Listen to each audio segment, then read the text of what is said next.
Okay, what a midlife crisis looks like. My midlife crisis.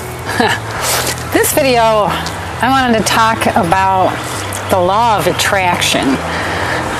If you've never heard of it before, you can look up the movie, what's it called? The Secret by Rhonda Byrne.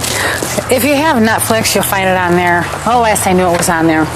So that was my introduction. I was flipping through Netflix one day and I came across that, The Secret. It looked interesting. I turned it on, I watched it, and I was like, what?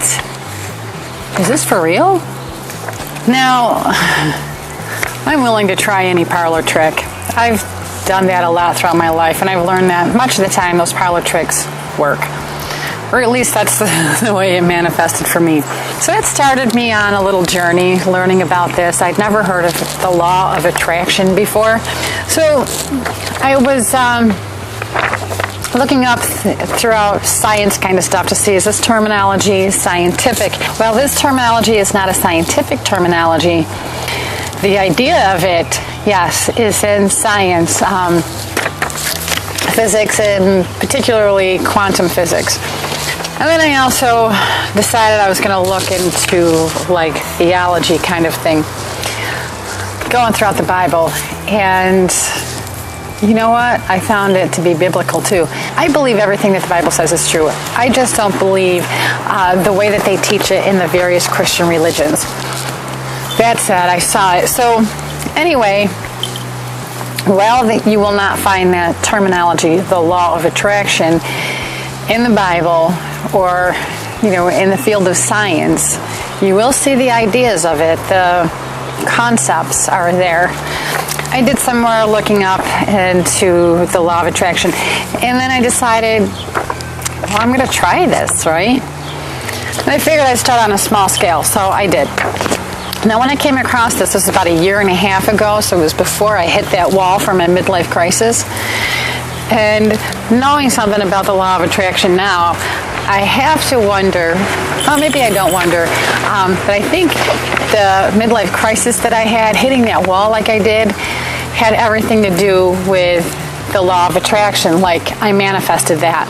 Because the reality is, this law of attraction is always at work. Just like it was said on the movie, The Secret, you can't press stop, you can't press pause. It's always working. It never stops. Whether you believe it or not, whether you know it or not. But I do want to say this, make no mistake, when it comes to purposefully manifesting using the law of attraction, there is a learning curve. At first, manifesting things for me was kind of sporadic. It got frustrating once or twice, but I thought, just keep at it. And I did. As I learned more and practiced more, it became more and more consistent, and it became easier to purposefully manifest things that I want.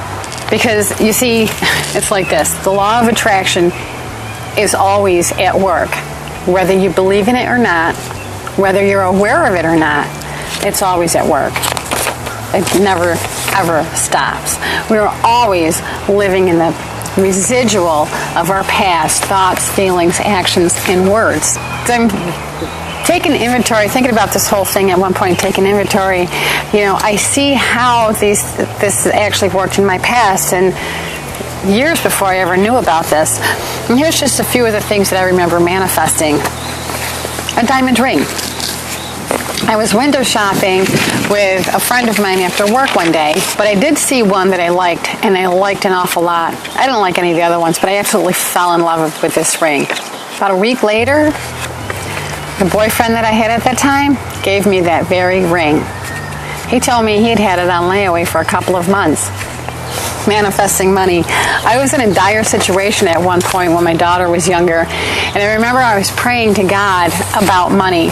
And then I thought, after I prayed and said thank you and everything, I thought, well, yeah, how's this going to happen? I mean, I was working. I was like, how's this going to happen? Somebody's going to just come and give me money? How's that going to work?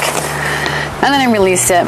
The next morning, I'm walking to work, and I go to walk past this church, and this man comes running out, says to me, "Ma'am, hold on. I have the money you asked God for." He had the money for me that I had asked God for. At one point, I was living out in the country, kind of in the sticks, with my grandfather, and we never went anywhere. I never went anywhere. I wasn't working at the time. I was not in a situation to meet anybody. But there I am one night praying to God for a man. Like, I would love a guy in my life, somebody to talk to, somebody to relate with, whatever. So I'm praying for that. And then I said thank you and everything. And then when I was done, I thought, how is this going to happen? What's God going to do? Drop him right out of the sky? The following evening, about 24 hours later, there was a knock at my door. I opened the door, looking at, oh my God, what a hottie, this guy. Selling Kirby's. We started talking and everything, swapped phone numbers, and holy cow, yeah, God can drop it out of the sky right on your doorstep. Sometimes you have to take inspired action to get the things that you want. Sometimes it just shows up. When you're seeking to purposefully manifest something using the law of attraction, all you need to know is the what. What do you want? Why? Why do you want it? How it's going to feel, what that feels like.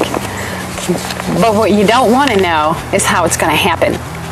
Because when we decide the different ways it's possible for these things to happen, we actually limit the universe. We limit God in its ability or in its way to deliver it to us.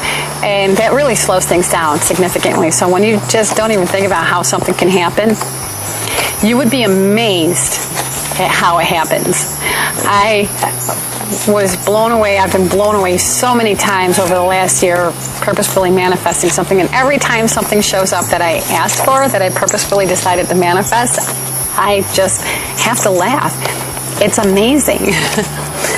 I've spent the whole last year just learning more, listening to videos on YouTube, reading books. So if you want to learn about the law of attraction, start simple. You can start with the movie The Secret, like I did. That's amazing, but that's a good start. I want you to know that's a good start. And the first thing to read would be this, they call it a book, but it really is only like a 10 to 15 minute read. The name of it is It Works, the little red book that makes all your dreams come true. It was written in like 1920 something, but it's very powerful. Another book to read would be The Science of Getting Rich. Now, if you are a little uneasy about asking for riches, still read it anyways, because it's not about the science of, it's not just about financial riches. It's about how to get what you want and to see things in different ways. So The Science of Getting Rich, I feel like, is just a way more in-depth version of It Works. And then you have other books, Think and Grow Rich, As a Man Thinketh. There's a lot of them. You just start running searches for these things and you'll probably come across some more. So that's it for this video. What a midlife crisis looks like. It might be manifested using the law of attraction. Click subscribe. If you have any experience using the law of attraction, whether you're frustrated because it's not working for you, or whether you've manifested something, pop something in the comments section below. I'd love to hear from you. Let's share. That's kind of fun. Click like. If you find the law of attraction interesting, click like. Click share. Share the video. Follow me along and see how I survive.